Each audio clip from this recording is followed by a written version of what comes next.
وأعطاه 100 دينار فقال له انطلق إلى عمير حتى تنزل به كأنك ضيف فإن رأيت أثر شيء فأقبل وإن رأيت حالة شديدة فادفع إليه هذه 100 دينار إلى آخره. عبارت روایت لمبی ہے، برکت کے لیے آدھی عبارت پڑھ لی ہے تو ترجمہ انشاءاللہ تعالی پورا کر لیں گے. یہ قصہ ہے حضرت عمیر بن سعد الانصاری رضی اللہ تعالیٰ عنہ. حضرت انترا رحمت اللہ علیہ کہتے ہیں جب حضرت عمر رضی اللہ تعالیٰ عنہ نے حضرت عمیر بن سعد الانصاری رضی اللہ تعالیٰ عنہ کو حمص کا گورنر بنا کر بھیجا، 1 سال تک وہاں رہے، کوئی خبر نہیں آئی. حضرت عمر رضی اللہ تعالیٰ عنہ نے اپنے کاتب کو بلایا کہ عمر کے لیے خط لکھو. اللہ کی قسم میرا یہ خیال ہے کہ انہوں نے ہمارے ساتھ خیانت کی ہے. یہ خط کا موضوع تھا. جب یہ خط آپ تک پہنچ جائے آپ فوراً جو مال جمع کیا تھا سب لے کر آ جائے. خط پہنچ گیا تھا تو عمر رضی اللہ تعالیٰ عنہ وہاں سے نکلے، اپنا وہ چمڑے کا تیلا وہ لیا، اس میں اپنا توشہ ڈالا، پیالہ ڈالا اور ایک لوٹا وہ لٹکا کے وہاں سے نکل گیا اور اپنا عصا بھی لے لیا. پیدل چلے حمص سے لے کر مدینہ تک. جب آئے تو چہرے کا رنگ بدل چکا تھا، غبار آلود تھا، بال لمبے ہو چکے تھے. حضرت عمر رضی اللہ تعالیٰ عنہ کے پاس آئے، نے سلام کیا، السلام علیکہ یا امیر المؤمنین ورحمت اللہ وبرکاتہ. حضرت عمر رضی اللہ تعالیٰ عنہ پوچھا کیا حال ہے؟ حضرت عمر رضی اللہ تعالیٰ عنہ نے کہا میرا حال یہ جو آپ دیکھ رہے ہیں، کیا آپ نہیں دیکھ رہے ہیں میرا بدن صحیح سلامت ہے، میرا خون پاک ہے. وہی فرمایا میں دنیا بھی لے کر آیا ہوں. حضرت عمر رضی اللہ تعالیٰ نے پوچھا کہ آپ کے پاس کیا ہے؟ حضرت عمر رضی اللہ تعالیٰ عنہ نے یہ گمان کیا کہ عمر مال لے کر آیا. حضرت عمر رضی اللہ تعالیٰ عنہ نے بتایا کہ میرے پاس یہ جو چمڑے کا تھیلا ہے اور اس میں میں نے اپنا توشہ اور اپنا پیالہ ڈالا، اور یہ جو میرا پیالہ اسی میں کاتا بھی ہوں، سر کو بھی دھوتا ہوں، کپڑوں کو بھی دھوتا ہوں، اور یہ جو میرا لوٹا ہے اس میں وضو کا اور پینے کا پانی ڈالتا ہوں، اور یہ میرا عصا ہے، میں ٹھیک لگاتا ہوں، جب کوئی دشمن جانور آ جائے میں اس کے ساتھ مقابلہ کرتا ہوں. اور اللہ کی قسم میری ساری ضروریات اس سے پوری ہو رہی ہیں. حضرت عمر رضی اللہ تعالیٰ عنہ نے پوچھا کیا پیدل آئے؟ انہوں نے کہا جی پیدل آئے. عمر رضی اللہ تعالیٰ عنہ نے فرمایا کیا کوئی تعلق والا جاننے والا نہیں تھا آپ کو کوئی سواری دے دیں اب سوار ہو کر آ جائیں؟ حضرت عمر رضی اللہ تعالیٰ عنہ نے بتایا کہ انہوں نے سواری نہیں دی اور میں نے مانگا نہیں. حضرت عمر رضی اللہ تعالیٰ نے بتایا کہ بہت برے انسان ہیں، کہا وہاں سے آئیں، آپ اس ملک کے گورنر تھے، ان کے گورنر تھے، سواری بھی نہیں دی. حضرت عمر رضی اللہ تعالیٰ نے بتایا کہ اے عمر اللہ سے ڈرو، اللہ نے آپ کو غیبت کرنے سے روکا ہے اور میں نے ان کو دیکھا ہے وہ فجر کی نماز پڑھتے ہیں، اور جو فجر کی نماز میں پڑھتے ہیں وہ اللہ کے ذمے ہیں. تو حضرت عمر رضی اللہ تعالیٰ نے بتایا کہ اور میں نے تجھے کہاں بھیجا تھا؟ طبرانی کے روایت ہے جس چیز کے حاصل کرنے کے لیے میں نے تجھے بھیجا تھا وہ چیز کہاں ہے؟ آپ نے وہاں کیا کیا؟ حضرت عمر رضی اللہ تعالیٰ نے بتایا کہ میں نے آپ کا سوال نہیں سمجھا، کیا سوال کرنا چاہتا؟ حضرت عمر رضی اللہ تعالیٰ نے بتایا سبحان اللہ، یعنی سوال تو بالکل واضح ہے، تعجب کے لیے جو نا سبحان اللہ فرمایا کہ جس چیز کے لیے میں نے بھیجا ہے وہ چیز نہیں لے کر آیا، یہ تو واضح ہے. حضرت عمر رضی اللہ تعالیٰ عنہ نے بتایا اگر مجھے اس چیز کا ڈر نہ ہوتا کہ آپ غمگین ہوں گے تو میں آپ کو کبھی نہیں بتاتا. تو لہذا آپ نے مجھے بھیجا تھا اور میں نے کیا کیا وہ میں آپ کو خبر دیتا. میں وہاں پہنچ گیا، وہاں کے جو نیک لوگ تھے ان کو جمع کیا اور یہ مال جمع کرنے کی ذمہ داری اس پر ڈالا. حتیٰ اذا جمعو، یہاں تک انہوں مال جمع کیا میں اس کو صحیح جگہ پہ خرچ کرتا رہا، یعنی غریب فقیر شہداء کی اولاد ان کو تقسیم کرتا رہا۔ اگر شرعاً آپ کا اس میں کوئی حصہ ہوتا تو میں آپ کے لیے لے کر آتا۔ حضرت عمر رضی اللہ تعالیٰ نے پوچھا کہ آپ کچھ نہیں لے کر آئے؟ بولے نہیں کچھ نہیں لے کر آیا۔ حضرت عمر رضی اللہ تعالیٰ عنہ نے دوبارہ حکم دیا کہ عمر کے لیے دوبارہ امس کے گورنر کا نامہ لکھیں۔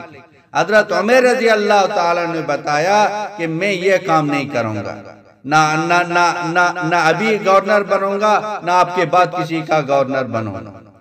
اللہ کی قسم میں اس گورنری سے خرابی سے نہیں بچ سکتا کہ میں نے ایک نصرانی کو کہا تھا کہ اللہ تجھے رسوا کر دے، یہ تو وہ ذمہ ہے، ذمہ کو تکلیف دینا یہ درست نہیں ہے، لہذا آپ نے مجھے ایسے کام میں ڈال دیا جو خطرے سے خالی نہیں ہے، لہذا میں گورنر ابھی نہیں بنوں۔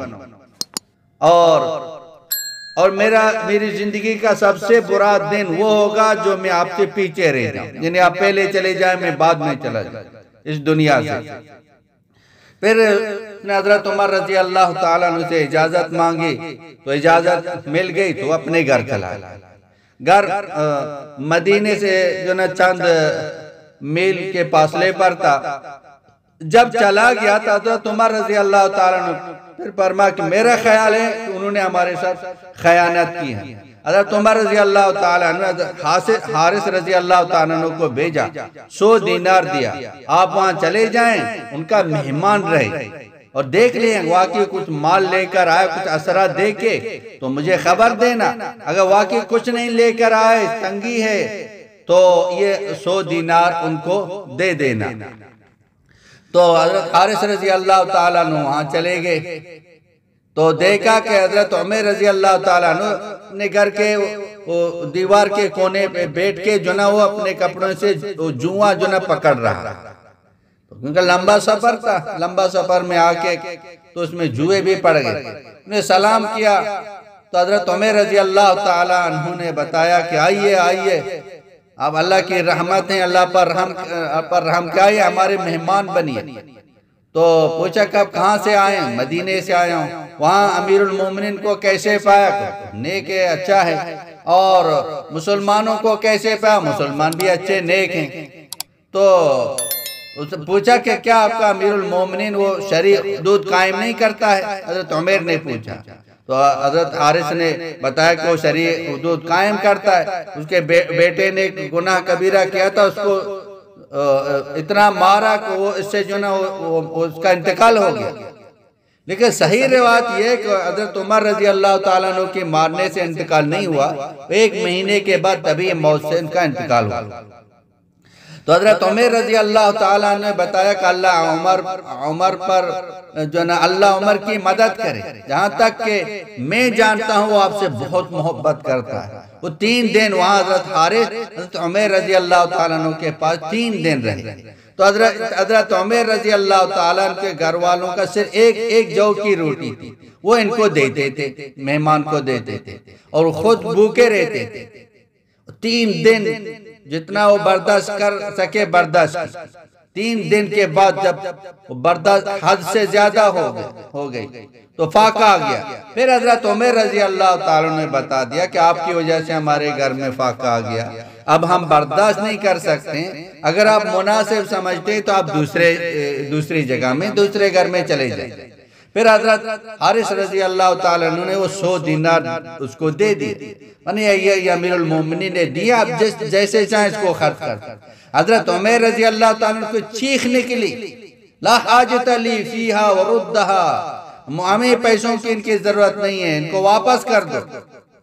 وہ اصرار کر رہا ہے لے لو، کہتے ہیں نہیں لیتا ہوں، لے لو، نہیں لیتا ہوں، ضرورت نہیں ہے۔ بیوی کہنے لگی آپ لے لیں، اگر حاجت ہے تو استعمال کر لیں، حاجت نہیں ہے غریب فقیروں کو دے دیں۔ حضرت عمر رضی اللہ تعالیٰ نے بتایا واللہ مالی شیئن اجعلوہا فی، اللہ کی قسم میرے پاس تو اتنی بھی چیز نہیں ہے، نہ کپڑا ہے نہ برتن ہے کہ یہ پیسہ میں اس میں ڈال۔ وہ پیسہ کاغذ کے نہیں تھے، سکے کے تھے۔ تو بیوی نے اپنی جو قمیص ہے اس کا نیچے کا حصہ دامن وہ پھاڑ کے ایک ٹکڑا دے دیا، یہ لے لو پیسہ اس میں ڈال۔ وہ لیا پیسہ اس میں ڈال دیے. ثم خرج فقسمها بین الابناء الشہداء والفقراء. وہ پیسہ لے کر حضرت عمر رضی اللہ تو نکل گئے، جا کے شہداء کی اولاد غریب فقیروں میں تقسیم کر کے واپس آ گئے. حارث رضی اللہ تعالیٰ عنہ نے یہ گمان کیا کہ مجھے بھی کچھ دے گا، لیکن حضرت عمر رضی اللہ تعالیٰ ان کو نہیں دیا، جا کے غریب فقیروں کو دیا. فرمایا جب امیر المومنین کے پاس جاتے ہیں تو میرا سلام کریں. تو حضرت حارث رضی اللہ تعالیٰ عنہ واپس آگئے. فقال ما رأیتا، حضرت عمر رضی اللہ تعالیٰ عنہ پوچھا کیا دیکھا؟ رأیتو یا امیر المؤمنین حالا شدیدا، بہت سخت حالات میں نے دیکھے، تنگی ہے، پاکا ہے، غربت ہے اور کچھ مال نہیں ہے. حضرت عمر رضی اللہ تعالیٰ عنہ پوچھا ما صنع بدنانیر، اس نے دیناروں کو کیا کیا؟ تو اس نے جواب دیا لا ادری، میں نہیں جانتا. حضرت عمر رضی اللہ تعالیٰ عنہ دوبارہ خط لکھا حضرت عمر رضی اللہ تعالیٰ عنہ کے نام پر، یہ خط رکھنے سے پہلے جو نا ہمارے پاس آ جائے. حضرت عمر رضی اللہ تعالیٰ عنہ واپس آگئے. حضرت عمر رضی اللہ تعالیٰ عنہ پوچھا ما صنعت بدنانیر، اس دیناروں کو کیا کیا؟ حضرت عمر رضی اللہ تعالیٰ عنہ بتا صنعت ما صنعت وما سؤالک عنہ، یہ میرے دینار تھے، آپ نے مجھے دیے تھے، میں نے جو کچھ کیا آپ ان کے بارے میں کیا پوچھتے ہیں؟ حضرت عمر رضی اللہ تعالیٰ عنہ بتا نہیں آپ کو بتانے پڑتے ہیں، کیسے آپ بتا دیں. تو حضرت عمر رضی اللہ تعالیٰ عنہ نے بتا دیا قدمتها لنفسی، ان کو میں نے اگلے جو جہان ہے میرا ان کے لیے میں نے بیچ دیا، یعنی ان کو صدقہ کیا ہے جس کا اجر مجھے کل قیامت کے دن ملے گا. حضرت عمر رضی اللہ تعالیٰ عنہ نے اللہ آپ پر رحم کرے اس کو بتایا کہ اس کو ایک وسق اس کو دے دے، کھانے کا یعنی جو کا ایک وسق دے دے. وسق یعنی 5 من 10 سیر کا ہوتا ہے، اور 2 کپڑا 2 چادر بھی دے دے. حضرت عمر رضی اللہ تعالیٰ عنہ فرمایا اما طعام فلا حاجت لی فیہ، اور مجھے کھانے کی ضرورت نہیں ہے، میرے گھر میں 2 سا ہیں، 2 سا یعنی 7 سیر گندم ہیں، اور یہ ہم کھاتے ہیں، ان کے ختم ہونے سے پہلے اللہ میں اور رزق دے دے. اس نے کھانا نہیں لیا، اس نے بہت اصرار کیا تو 2 چادر لیے، 2 کپڑا لیے. پہلا کی جو والدہ ہے ان کو کپڑوں کی ضرورت ہے، کپڑا میں ان کو دے. تو یہ لے کر وہاں سے نکلے، اپنے گھر آئے، پھر زیادہ وہ نہ رہے، پھر اللہ پاک کو پیارے ہو گئے. حضرت عمر رضی اللہ تعالیٰ عنہ کو جب خبر پہنچے تو بہت صدمہ ہوا، بہت پریشان ہوا. ان کے لیے مغفرت کی دعا کی، رحمت کی دعا کی. پھر حضرت عمر رضی اللہ تعالیٰ عنہ پیدل چلنے والوں کے ساتھ پیدل چل کر جنت البقیع گئے. کفن دفن کرنے کے بعد حضرت عمر رضی اللہ تعالیٰ عنہ جتنے اپنے ساتھی بیٹھے ہوئے تھے تو فرمایا کہ تم میں سے ہر ایک کوئی چاہت ہے تو وہ چاہت کو بیان کر دیں، کیا چاہت ہے، کیا تمنا ہے. تو ایک نے کہا وددت یا امیر المؤمنین ان عندی مالا فاعتق لوجہ اللہ کذا و کذا، میری چاہت یہ کہ میرے پاس مال ہوتا، میں غلام اللہ کے لیے آزاد کرتا. ایک نے کہا میرے پاس مال ہوتا میں اللہ کے راستے میں خرچ کرتا. کسی نے کہا میرے اندر جو ہے اتنی طاقت ہوتی میں حجاج کے لیے جو نا آپ زمزم نکال کے ان کو دیتا. حضرت عمر رضی اللہ تعالیٰ نے بتایا کہ میری چاہت یہ ہے کہ مجھے عمیر بن سعد الانصاری رضی اللہ تعالیٰ جیسا ایک شخص مل جائے، میں مسلمانوں کو اس کا گورنر بنا دوں. یہ تھے صحابہ کرام. حضرت عمر رضی اللہ تعالیٰ عنہ کو مال کی فکر نہیں تھی کہ مال جمع کرے، مال لے کے آئے. فکر یہ تھی کہ ان کی تربیت ایسی ہوئی تھی کہ مال کی محبت ان کے دلوں سے نکل چکی تھی، مال کا یقین دل کے اندر نکل چکا تھا کہ ایسا نہ ہو کہ ملکوں کے گورنر ہیں، پیسہ آ رہے ہیں، مال کی محبت دوبارہ ان کے دلوں میں آ جائے، مال کو جمع کر لیں. یہ اصل فکر تھی کہ مال کی محبت جیسے دل کے اندر نہیں ہے کبھی بھی نہ ہو، یہی فکر تھی. لیکن صحابہ کرام کی تربیت آپ علیہ السلام نے ایسی فرمائی تھی، مال ہونے کے باوجود بھی مال سے دور رہے. مال کی ضرورت ہے، گھر میں 3 دن فاقہ ہے، پھر بھی کھانے کے لیے جو نا لینے کو تیار نہیں ہے. کپڑا اتنا نہیں ہے جس میں پیسہ رکھیں. پھر بھی کپڑوں کو لینے کے لیے تیار نہیں ہے کہ ہم تو یہاں گزارا کرنے کے لیے ہمارا گزارا چل رہا. ایسا یقین 2 سا ہیں ان کو کھائیں گے ختم ہونے سے پہلے اللہ پاک اور روزی دے دیں گے. اللہ کی ذات پر ایسا یقین تھا. مال آئے بھی صحابہ کرام بدلے نہیں. یہ محنت ہے کہ یہ مال کا یقین ہمارے دلوں کے اندر نکل جائے. مال کی محبت، دنیا کی محبت ہمارے دلوں کے اندر نکل جائے. اللہ جل جلالہ کی ذات عالی کا یقین ہمارے دلوں کے اندر آ جائے. اعمال کا یقین دل کے اندر آ جائے. اعمال کر کے اللہ کے خزانوں سے لے لیں. یہ محنت ہے. موت سے پہلے یہ چیزوں کا یقین، مال کی محبت، مال کا یقین یہ دلوں کے اندر نکل جائے اور اعمال کا یقین، اعمال کی طاقت کو پہچان کر اعمال کے ذریعے سے اللہ کے خزانوں سے لینے والا. مولانا عبدالحکیم اسحاق کے بیانات کے لیے حکیم اسحاق آفیشل کو سبسکرائب کریں. مولانا عبدالحکیم اسحاق.